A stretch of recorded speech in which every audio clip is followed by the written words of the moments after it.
Yo, what's up? It's the Sober Gang podcast. And something's been weighing heavy on my mind and my spirit. So I'm going to just have to let this off, okay? A couple weeks ago, you might have seen that I was at a conference for a church called Vive. And I had the worst experience there. And without talking about opinion, I just want to share the facts. And I just don't know if Pastor Adam Smallcomb knows that his staff is treating people like this or whatnot.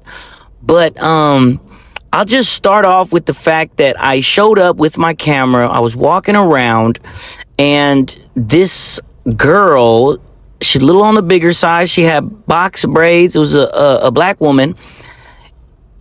She was like, "Hey, do you have permission to film?" I'm like, "Not really." I told her straight up, like, "Nah, I'm not with the media team or nothing. I'm a YouTuber." She was like, "Okay, well, someone might ask you not to film." And I was like, okay. So then later, I find my seat. I reserve my seat. And I didn't know the first girl's name, but I know the second lady's name. Her name was Monica. She looked Latina or whatever. So this lady, Monica, I go to my seat where I put bags down, and she was like, "Oh, I put your bags away." Like, I hid them. I mean, they're out of sight. I'm like, "Can you go get my stuff, please?" She's like, "I have to get it after." I say, my initial thought is that she was with the person that didn't like the fact that I had my camera or whatever. So I'm like, I'm with my daughter you don't know how long I'm staying. You can't wait till after to give me my stuff. So I pretty much just stayed half the event, and I found her. I said, "Hey, I'm leaving. Go get my stuff." There is no, "I'll give it to you at 9:30. It just have customer service here. I bought a $90 hoodie that said this church's name on it, and the ticket was like $180 or whatever. So I'm like, "Yo, you don't just hold my stuff till 9:30. I need you to get my stuff." So she gets my stuff. That's day one. So when Monica had put my stuff away, right, I decided to just go to the VIP section and look for my bag. Even though it was going to look like I was trying to steal bags or something. I don't care. You just put my stuff away without my consent. I want my stuff.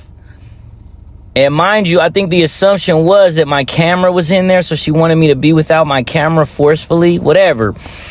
That's hearsay. The fact is that she didn't go get my stuff. So I'm like, nah, I'm about to grab my bag. I'm tired of this. I go to grab my bag because she says, "I'll be back in 15 minutes," and completely disappears for the rest of the night. So then when I see her at like 8:45, I'm like, "Get my stuff, please, right now, because I got to go. I'm with my daughter. Like, you ain't gonna make me wait and forget about me like I'm the least important person here." Like, I hate when people do that. You know what I mean? Like, who are you? What do you even do here? Are you on security or the media? Or, you know what I mean? You ain't got no security shirt on. So anyway, I go to the important rich people section, and the girl with the box braids, the chubby black girl with the box braids, sees me and starts pushing me. I'm sorry. It wasn't like a fighting push, but she put her hand on me and said, "You can't be here," and starts nudging me forward. Like, "Yo, get your hands off me. Call security." And then let them look. They won't even touch me because they'll try to talk to me first. You just pushing me out of there. That's when I was like, all right, it's something real, yeah, that really happened. I'm not making this up. And, oh my goodness. Yeah, so that was part of my first day when they hid my stuff in hopes to hide my own camera from me. During the conference, this happened. So I'm going to jump back into the podcast. Day 2. Okay. I go, everything's kind of normal other than the fact that I feel that forget how I feel. Let's just go straight to the facts. Day 2, conference time again. I show up a little on the later side because I'm like, I can't film, so what's the point of showing up early? I show up a little on the later side. I sit down in the unreserved seating, and they ask me to just move. They're like, well, we were thinking about reserving this seat or something. And I'm looking at my two homegirls right next to us, and this is Monica. So I'm like, Monica, this is not reserved seating. I want to sit here. Like, I'm the customer. I'm not supposed to have to be the bigger person every time. I'm not supposed to have to be, I'm not supposed to treat you with customer service. You're supposed to treat me with customer service. I don't want to sit anywhere else. I got here early enough to sit down here. And she was like, oh, okay, well, we might have to do something about it, and just left me alone. Then the next day, I find the same seat. So I complain because somebody tries to go out of their way to come to me the day before. Sorry. Before I get into the last day, somebody says, hey, did you film? Can I see what's on your memory card? I'm like, you know what? Honestly, if you guys had no filming posted or something, then I would go with you on that. But you didn't do your job and put no cameras allowed. So I'm not about to show you nothing. I've been a security guard for 11 years. You're not about to hold me hella responsible and hella liable for something that's not a rule. Okay? Does Pastor Adam know you treat people like this? So then, lastly, the last day, now we're getting into the next day. When I get to this campus again, because my daughter loved the kids' church, but she loves everything, if it's, but anyway, my daughter loved the kids' church. I want to take her back, whatever. I go back the third day to try to just be as mature as I can. And I get an apology from the dude that asked to see my camera. Then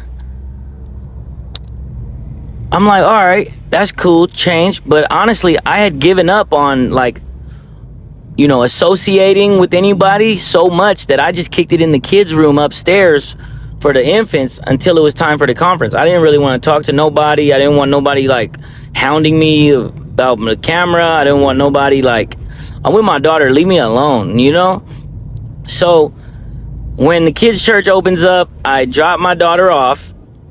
Then I go in, and Monica tries to pull the same thing where she goes, oh, we might need this seat. I tell her the same thing I did the day before. I said, this is not reserved seating, and no one else is getting treated like this but me. I refuse to be a victim of inequality in any way. Now, I'm not making this up to make Vive sound bad. This is what I told Monica, the Vive Mountain View staff. I said, I refuse to be a victim of inequality. So either you put this row on reserve or not. But not just me.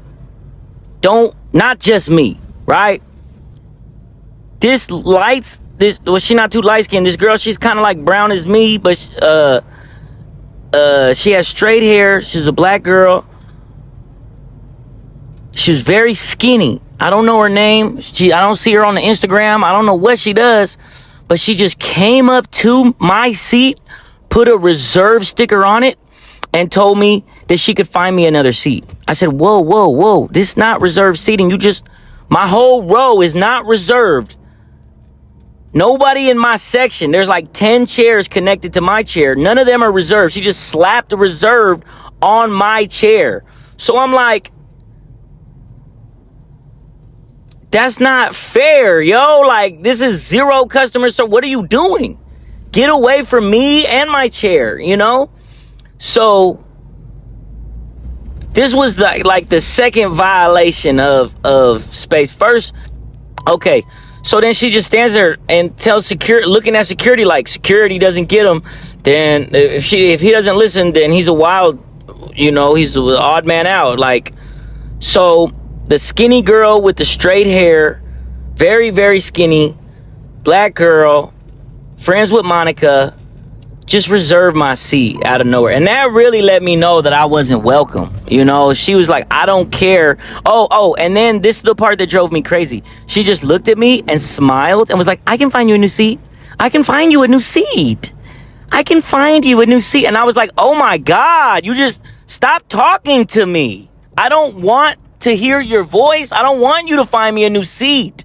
I had a seat. And she's like, but I can find you a new seat. And I'm just like, yo, this was the most aggressive thing anyone's ever done to run me out of a church, like, that I ever seen. Just walk up to my seat, reserve it, and then act like she's blessing me, you know? So it was a narcissist. I'm not going to say what I thought about it. It was just like, very, let me know what time it is. I don't know if Pastor Adam knows that his people get down like this, but, you know, I came because Vive Oakland had kind of told me about it. But to keep it real, after that experience, I don't care about none of my connections with anybody associated with Vive. Like, if y'all gonna treat people like that, then what do I have to do to get welcome at Vive? Like, own a house or drive a Tesla? Because y'all did not know me from nothing. So to treat me like that, I'm like, yeah, I don't, they're rich people, they're funded, they're from another country, they're here in the Bay Area, trying to bring the kingdom. That's all well and nice, but it's hard for me not to include this. But after an overview, you know, I just gotta say that it's pretty much a church for rich people. I don't really see how else to break it down. That's my experience. And if I'm wrong, then without asking me to delete this, they could, Pastor Adam could reach out and have a conversation with me. You know, he knows who Monica is. He knows who the girl with the box braids is. He knows who the light skin, the skinny girl with the straight hair is. But he definitely knows who Monica is. And that's how they treating people. I forget whether I'm brown or not. Like, that's how they treating people. Man, it was the worst experience I've ever experienced at a conference. So unwelcoming. Like, what if I was I kind of am a baby Christian, you know? Like, I was newly in my sobriety, and that made me want to smoke weed. So I'm just putting it out there because I don't want no friends from Vive. Hey, no, I'm cool. I'm cool with having friends from that church and them people. But I see that, you know, like, I don't care who this disappoints. You don't treat people like that. And if you want me to be silent on the topic, then you don't have to talk to me when you see me, because I'm speaking out against this, like, elitism, all forms of elitism. And I felt like that's what I experienced when I went to the conference. I understand not being able to film. I just don't understand not being able to find my own seat. And I complained to the security. The security prayed, and I stayed. But that's about as far as that prayer went. I mean, this is what I got to say about the Vive Conference 2023. You know, Vive Oakland, Vive Mountain View. If you guys want me to think you're not a waste of time, you know, put a Every Man's Battle in your church.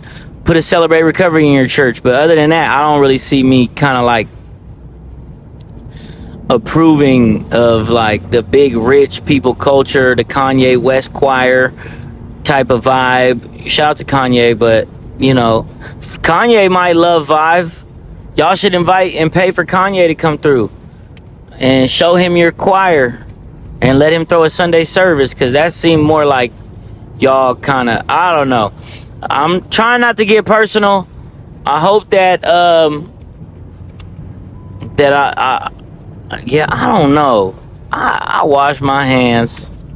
After this podcast, I'm going to tag everybody on Instagram. I'm going to put it on YouTube. I'm going to leave it up.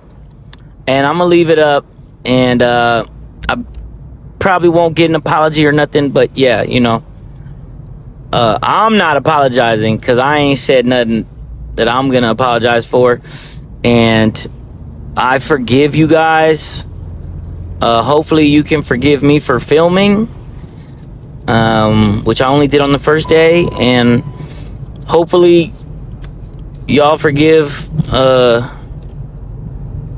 Yeah, just hopefully you have the same heart of forgiveness that you're preaching other people should have.